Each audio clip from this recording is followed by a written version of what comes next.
Boa tarde, André. Então, vamos lá, só para explicar um pouquinho a nossa dinâmica, cada oficina, que na verdade é uma mega oficina com 3 temas, cada tema vai ter meia hora, então anota as tuas perguntas, anota as tuas dúvidas, que a gente vai buscar aqui esclarecer da melhor forma possível. Bem, rapazes, o palco digital é de vocês. Boa tarde a todos que estão em casa e acompanhando essas oficinas durante a nossa tarde aqui. É um prazer estar aqui passando informações de suma importância nessa segunda semana do prefeito. Né? Por que não dizer também da prefeita? Né? Ao longo desse último pleito, 30 dos municípios cearenses vão ser agora capitaneados por mulheres. Então, você prefeito, você prefeita, você que da equipe de transição, né? Passamos agora a acompanhar informações atuais, né, sobre esse tema tão importante que é a parceria público-privada.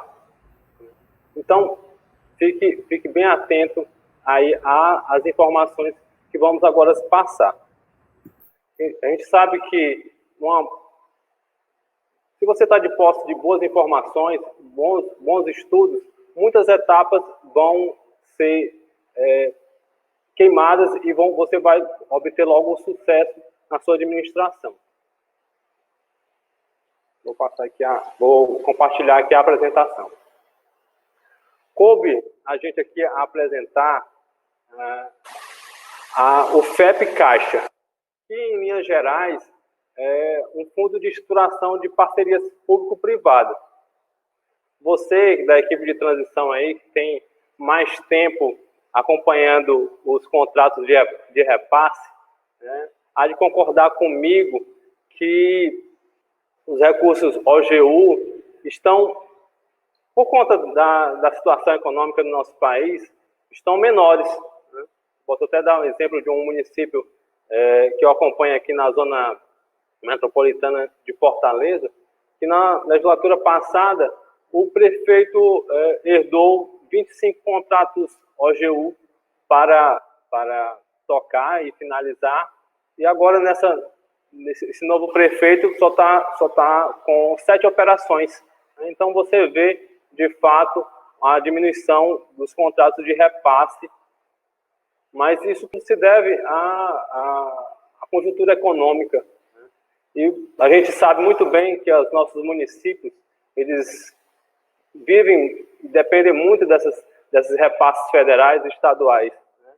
A própria arrecadação de impostos ainda é tímida em muitos dos nossos municípios. Então, é preciso a gente pensar em outras opções para a administração. E as parcerias público-privadas são uma opção dentre algumas que nós vamos apresentar aqui. As PPPs, a lei de PPP remonta aí de 2004. Já tem aí 16 anos a lei geral de PPP. E algumas já estão em processo de execução, mas a gente vê ainda timidamente as PPP sendo desenvolvidas aqui no nosso estado. A que se deve esse resultado tímido ainda das PPPs? Muito se dá à própria capacitação das equipes municipais. Existe uma grande rotatividade, nós sabemos dos técnicos ali de uma gestão para outra. Então, o próprio legislador viu a necessidade de incrementar as PPPs. E em 2017 foi criado o FEP, que é um fundo para estruturar parcerias público-privadas, tendo a Caixa como administradora desse fundo.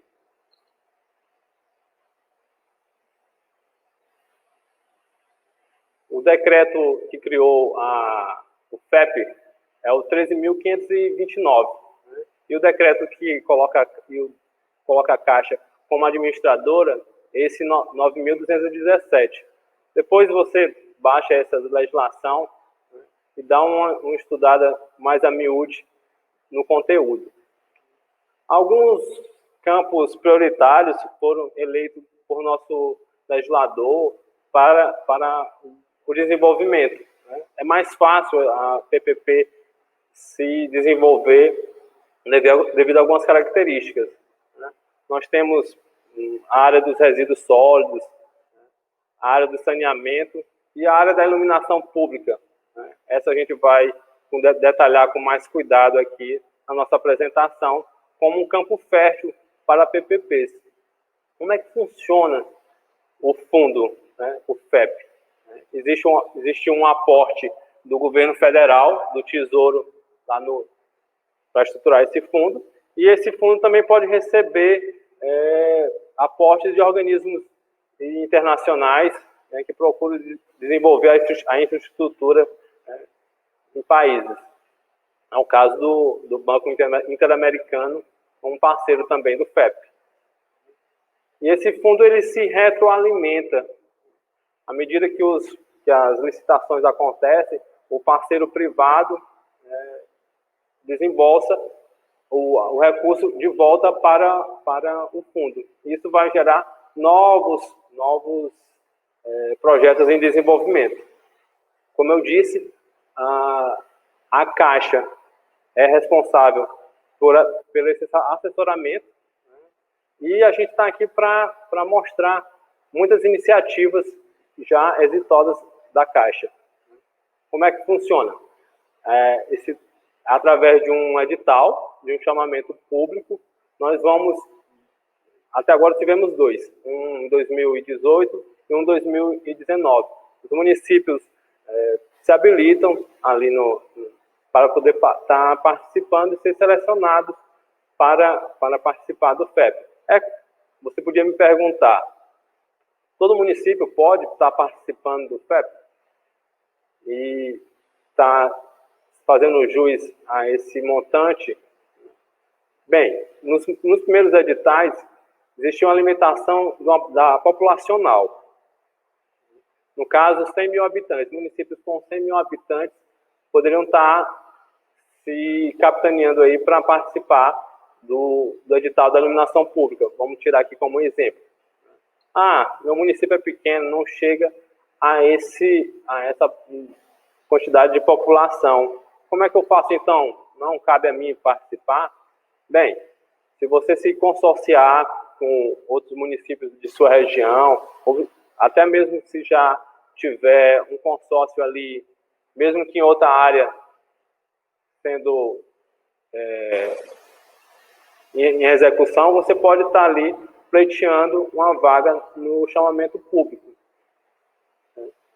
E isso não é complicado. A própria a Prece, acredito que tenha essas organizações e entidades municipalistas tentam fomentar essa questão dos consórcios, né? Já temos alguns no nosso estado. Uma vez você habilitado no edital, a Caixa vai lhe prestar esse assessoramento, essa consultoria, né, para o desenvolvimento da parceria público-privada. Nós vamos contratar uma consultoria externa e vamos fazer o assessoramento técnico, vamos acompanhar a implementação desse estudo. Então você me pergunta, mas como é que é feita essa contratação em si da Caixa para acompanhar e estruturar essa PPP? Através de licitação? Não. Esse decreto aqui, que estruturou o FEP, essa lei que estruturou o FEP, ela já prevê a dispensa de licitação para esse caso. Então, já está tudo discriminado em lei e você não vai ter problemas com os órgãos de controle quanto a essa montagem do assessoramento feito pela Caixa. Coloquei aqui um fluxo de como se dá essas etapas do chamamento. Eu vou Foi aqui um caso prático, né, que eu acompanhei, de um município aqui da região metropolitana que participou do primeiro edital. Ele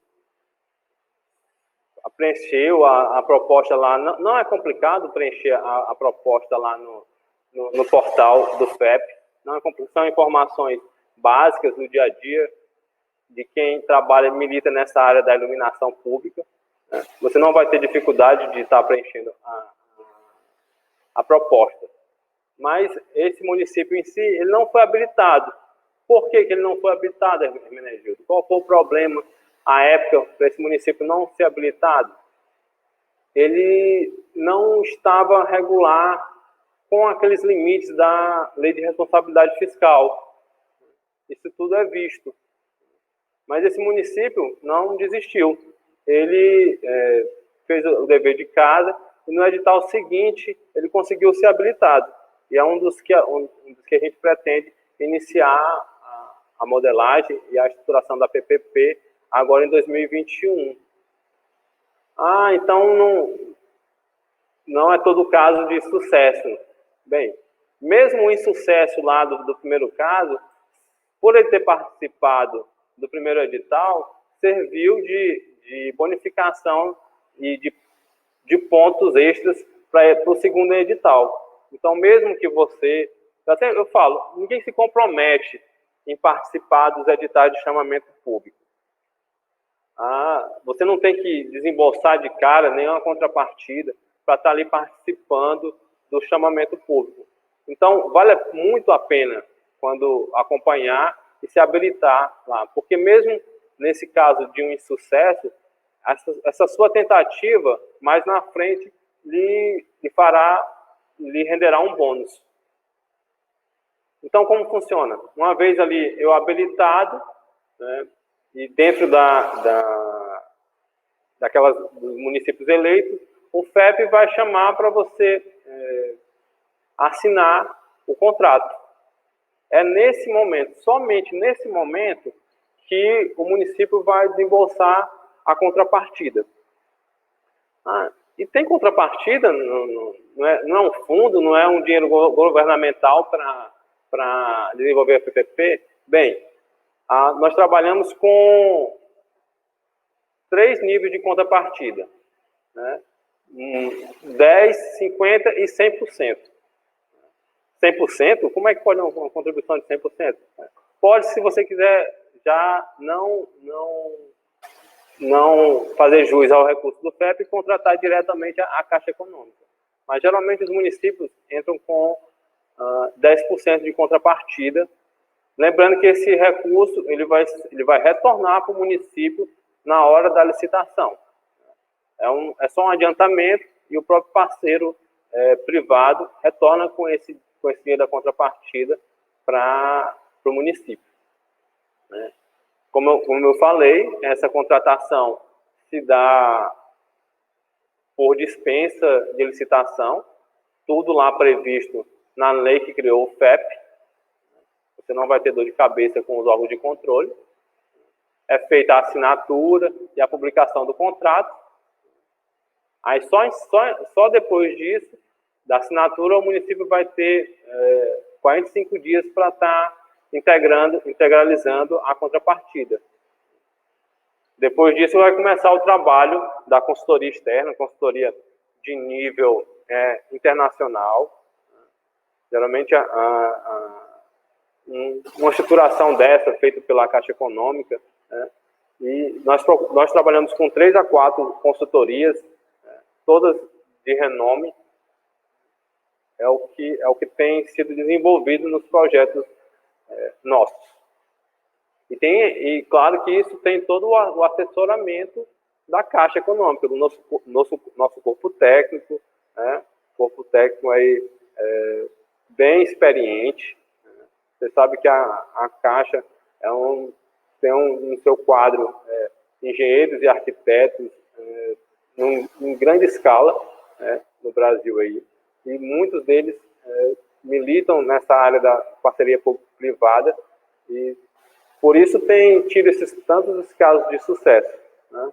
Lembra que eu disse que antes do FEP, as PPPs não deslancharam no nosso país, principalmente aqui no Nordeste, no nosso estado, né? Muito tem a ver com essa questão do assessoramento, do acompanhamento dos técnicos. Ali não tinha ainda a expertise necessária. Ou mesmo as consultorias que, porventura, fossem contratadas, muitas delas acabavam sendo tendenciosas e fazendo com que o processo fosse judicializado depois. Com esse assessoramento nosso, feito aqui pela Caixa Econômica, você vê que esses problemas não mais acontecem. Então, depois é feita a reunião inicial e se começa a trabalhar com a equipe da prefeitura sempre, né? Esse trabalho essa comunicação, ela é profícua entre a consultoria, entre a equipe da prefeitura e a Caixa.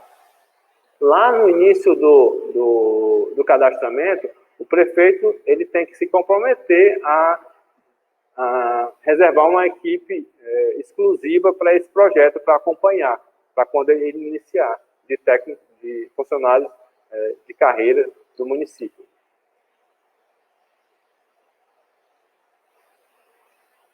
Chegando, então, à assinatura do contrato.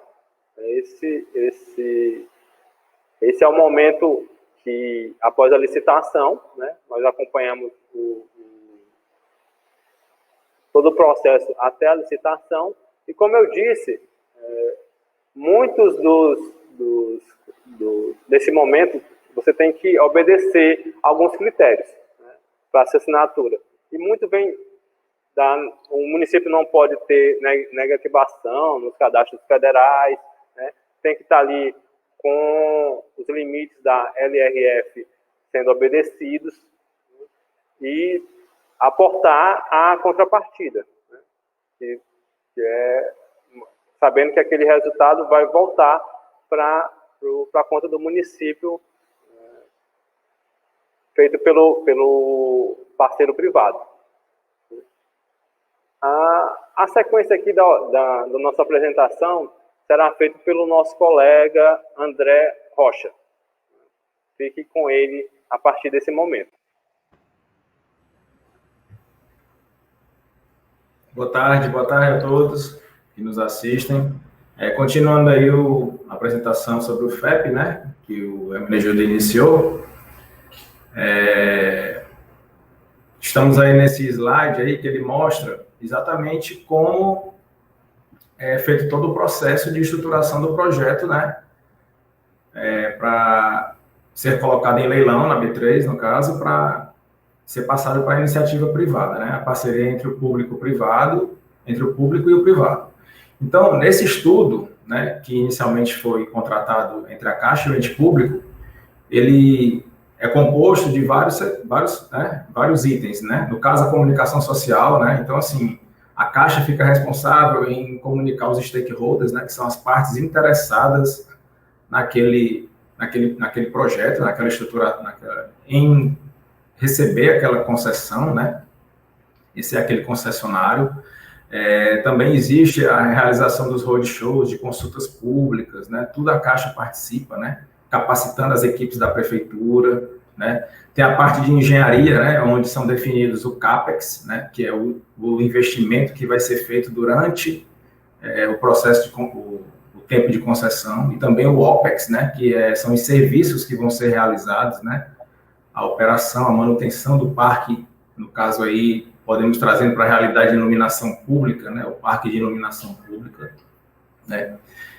Também verificado o cronograma, né, o cronograma de receitas, de despesas, né, a parte da modelagem também, né, onde você verifica o fluxo de caixa, né, então o fluxo de caixa de todo o processo que acontece, né, os indicadores econômicos, né, os indicadores de desempenho, né, também o contrato de concessão, ele pode criar uma cláusula, né, ser gerido por uma cláusula onde tenha o índice de desempenho, né, medição por desempenho da concessionária, né.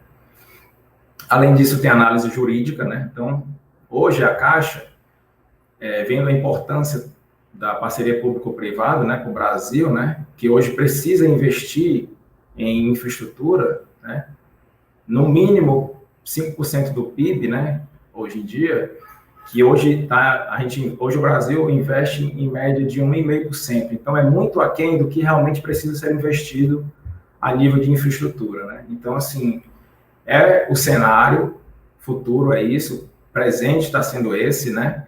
E então, realmente, a Caixa criou até uma centralizadora em Brasília, né? Onde ela conta com um corpo técnico qualificado, né? Em virtude da capilaridade e dos colegas também com know-how, já em experiência, né? Com parcerias públicos-privadas, né? Além da parte jurídica, também tem a análise ambiental, né? Então, a gente verifica todos os marcos legais né, do ponto de vista ambiental, para que o projeto seja bem concebido, né? Então, assim, um projeto de estruturação bem concebido, ele não sobrecarrega nenhuma das partes, né? Nem o ente público, nem o ente privado, né? A partir dessa estruturação, são concedidas garantias para ambas as partes, a ponto de que não seja sobrecarregado, trazendo segurança para aquele contrato, né? E que ele venha a ser executado da melhor forma possível, né? Por todos que... né? E, no final de tudo isso, quem ganha é a municipalidade, né? São os cidadãos, né? Que vão verificar o quê? Vão ter o quê? Vai ter geração de emprego e renda, né? Vai ter um investimento em infraestrutura mais adequado, né? Então, assim, vai ter a melhoria do serviço público. Então, eu vou ter um serviço público de qualidade, né? É um serviço público de saneamento, onde, né, o meu indicador de performance seja o maior número de população atendida, vamos supor. Então, a iniciativa privada, né, aquela empresa que conseguiu né, que lutou e conseguiu aquela concessão, ela vai buscar mais ainda ampliar aquela área de saneamento, né, e assim ter mais gente contribuindo, e assim é o interesse dela. Então, assim, o público tende a ganhar.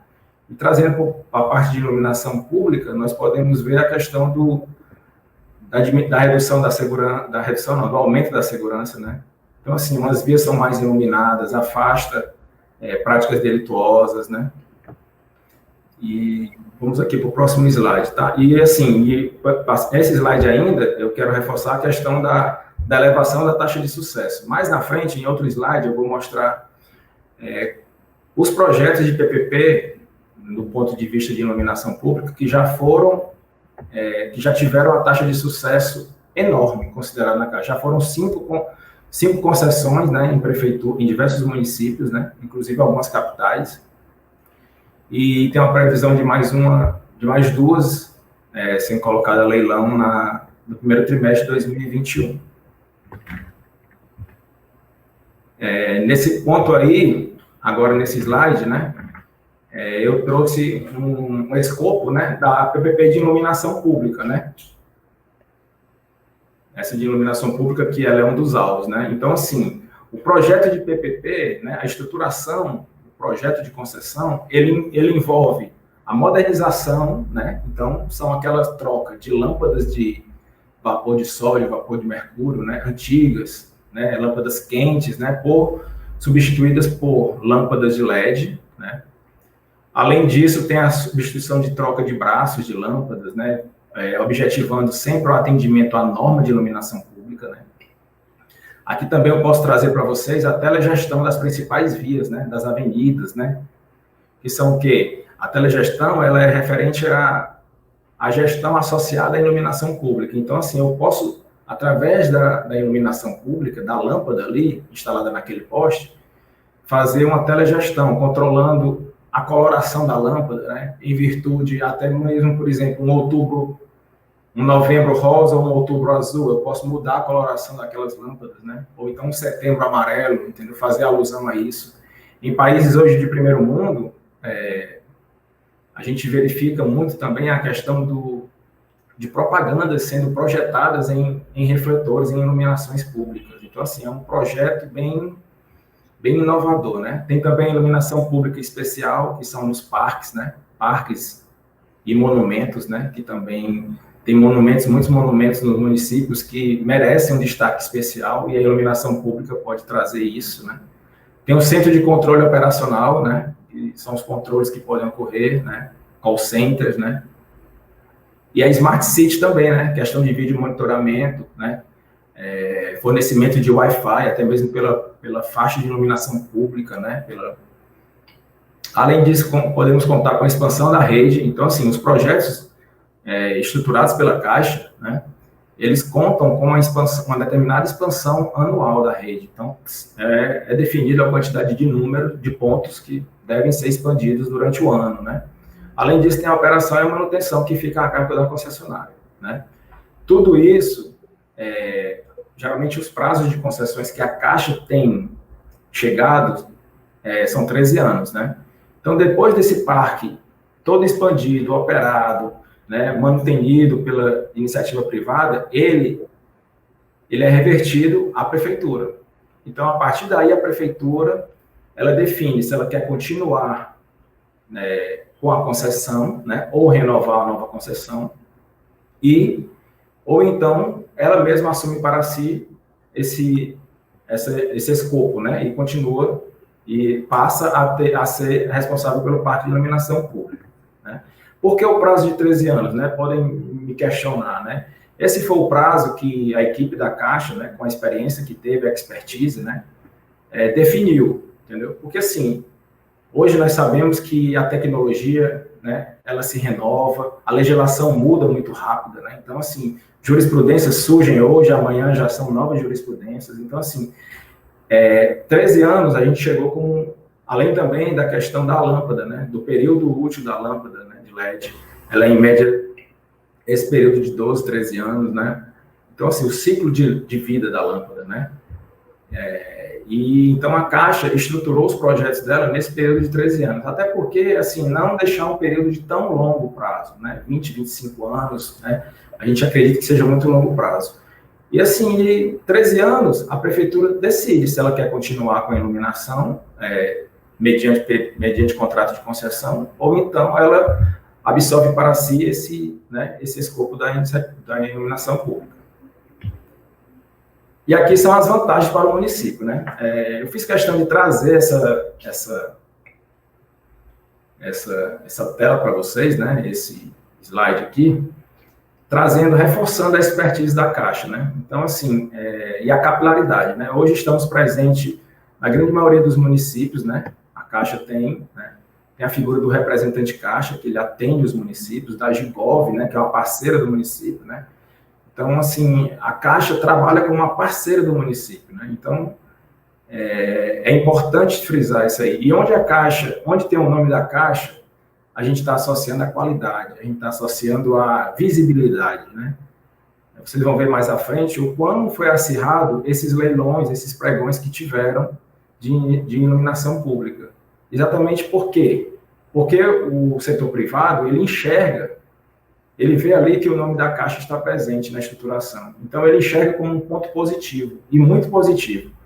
Porque ele vê, então ali eu posso investir meu recurso que eu serei, que no final vai valer a pena.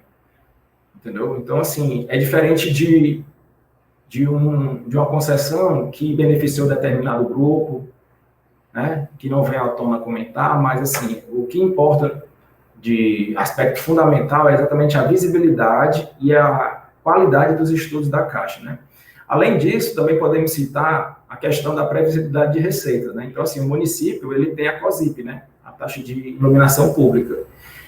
Então, assim, a receita para pagar aquela concessão, ele já tem previamente, né? Praticamente, eu coloquei até a palavra aí, autossustentável financeiramente.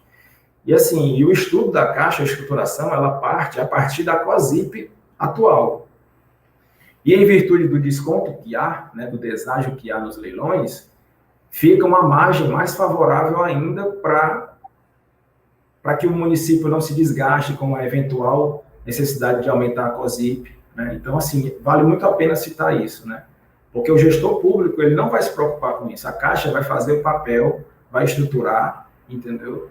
e vai mostrar para ele, ó, o caminho é esse, as cláusulas são essas, as suas garantias são essas, as suas obrigações são essas, e assim o contrato vai ser bastante exitoso, como tem sido esses leilões, né, de iluminação pública. Outra coisa que eu frisei aqui foi o marco político para a gestão municipal. Por que eu trouxe isso?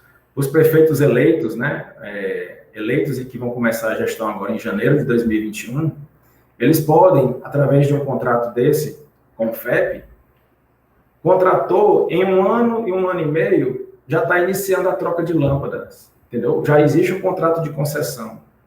Então, já deu início ali. Então, vai ficar um marco para a gestão municipal. Aquele prefeito vai ficar conhecido como...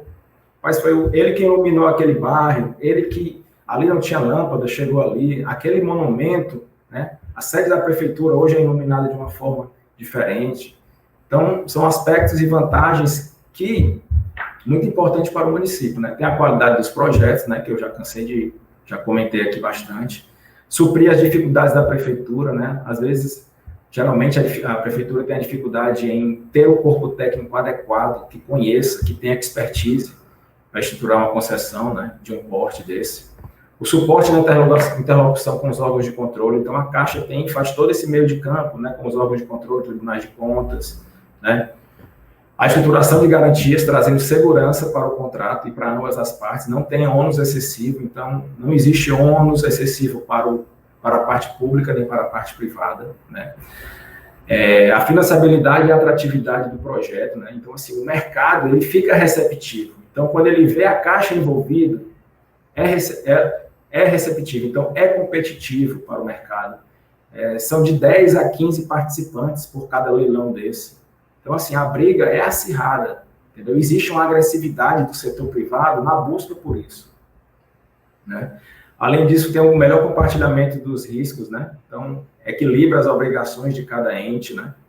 A eficientização do gasto público. Então, assim, a partir do momento que existe um contrato desse de concessão, de iluminação pública, né, ou de outra natureza, né, de outro serviço, o gasto público é reduzido, né?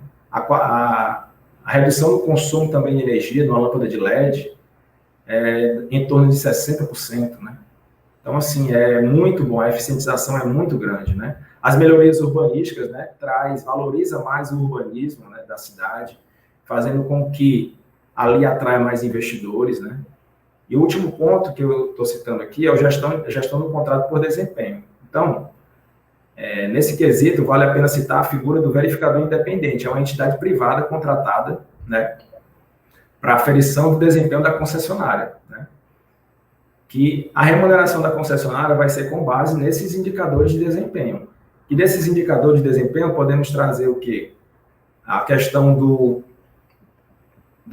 atendimento ao cidadão, né? Então, assim, o verificador independente, ele vai verificar, poxa, vamos fazer uma consulta para aquele cidadão que ele fez um serviço de atendimento, ele solicitou uma alteração, uma substituição de uma lâmpada, vamos ver se ele conseguiu ser atendido. Então, assim, o cliente é bem atendido, o cidadão, ele é verificado se realmente ele está passando por uma prestação de serviço adequada, entendeu? E a remuneração da concessionária é com base nesses parâmetros, nesses indicadores, né? Além disso, também tem um outro indicador que eu posso citar, é a quantidade de lâmpadas que estão apagadas à noite, né? Então, assim, se verificar, pelo menos é da ordem de 2%. Se 2% do total de lâmpadas estiverem apagadas à noite, isso já influencia no pagamento da concessionária, né? Vamos aqui avançar um pouco mais. E aqui eu trouxe para vocês exatamente os resultados dos pregões de iluminação pública, né? Que foram os que tiveram até o momento, né? Então, nós tivemos aí, no primeiro bloco, né? Aracaju, Feira de Santana e Franco da Rocha, né?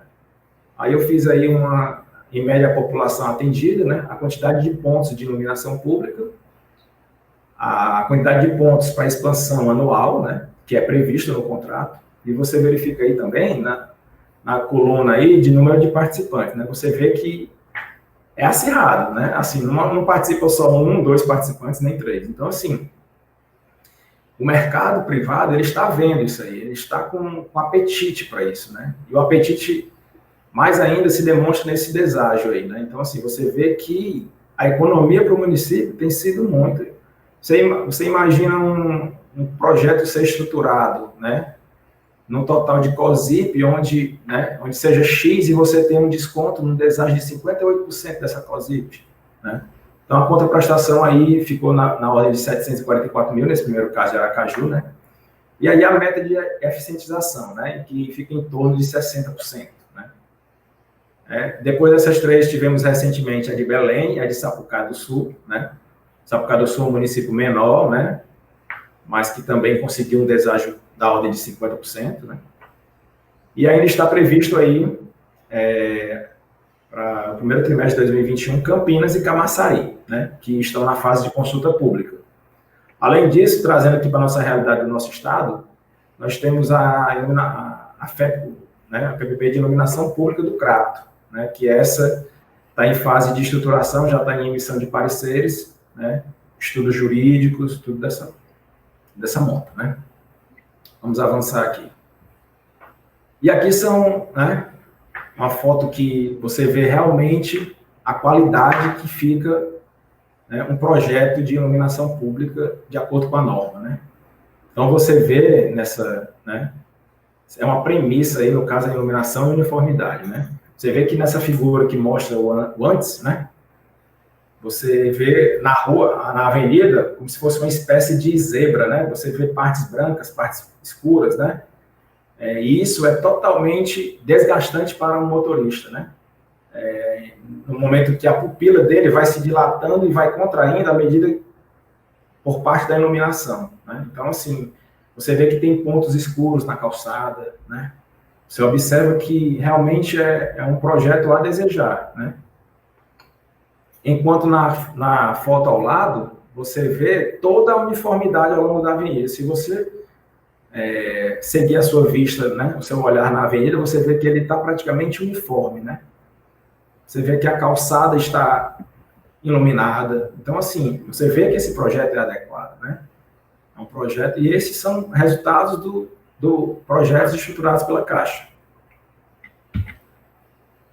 Aqui é um exemplo, né, da sede da prefeitura em Belém, né? Então, assim, você vê que a arquitetura desse prédio é belíssima, né? Usaram as tonalidades muito, né?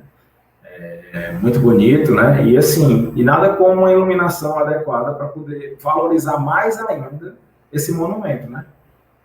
Isso atrai o investidor, isso atrai o turista, né? Você vê aqui ao canto esquerdo inferior um senhor batendo a foto, né? Então, assim, atrai turista. Então, o turista vem, isso aqui, apesar de ser uma simulação, mas isso retrata uma realidade que pode ser vista futuramente em muitos municípios brasileiros, né? Através da estruturação de um projeto de concessão bem feito. Aqui também trazendo um exemplo do túnel das Mangueiras, né? Que é em Belém também. Então, assim, é uma adequação, uma iluminação adequada, né? Valorizando as árvores, né? Valorizar a vegetação, né? Túnel das Mangueiras. Então, por que não valorizar as mangueiras que estão aí centenárias, né? O poste também ali com iluminação adequada, né? Uma lâmpada clara, fria. E aí, esses são resultados do FEP Caixa, né? Os resultados esperados e que estamos alcançando. E assim, saindo do forno recentemente agora, né? Dia 7, essa semana, segunda-feira, foi autorizada a ampliação dos recursos do FEP. Então, assim, o que antigamente foi publicado o decreto 10.564, né? Que refere-se ao aporte da União. Antes, o limite do aporte era até 180 mil bilhões de reais, né? O limite anual de aporte. E esse limite passou, na verdade, não tem mais limite, né? Com a publicação do decreto, não tem mais limite. O limite ele fica definido com base no orçamento, né? No orçamento do governo federal, né? E a previsão para o ano de 2021 é que esse limite esteja na ordem de 250 milhões. Então, assim, é um valor considerável, né? O que é que a gente pode extrair desse cenário, né? A nossa leitura é que, realmente, o FEP, que antes era um projeto experimental, né? Era um fundo meio que inovador, né? Ele está ganhando corpo, ele está ganhando, né? como é que diz, está expandindo, né? Ele está mostrando resultado, né? Ele está condicionando, né? Ele está resultando em melhores serviços ofertados à população, né? Então, assim, existem outros setores para a gente investir, né? Setores de saúde, setores, né, outros tipos de setores que ainda é muito aquém a questão da parceria público-privada, né? Então, o que a gente vê é que realmente o mecanismo, esse mecanismo do FEP, da estruturação em PPP, ele tende a ser perene, né? Então, assim, tem que continuar, né? E o governo está acreditando nisso. Ele investiu, publicou o decreto, né? Ele publicou esse decreto exatamente aumentando esse limite, entendeu?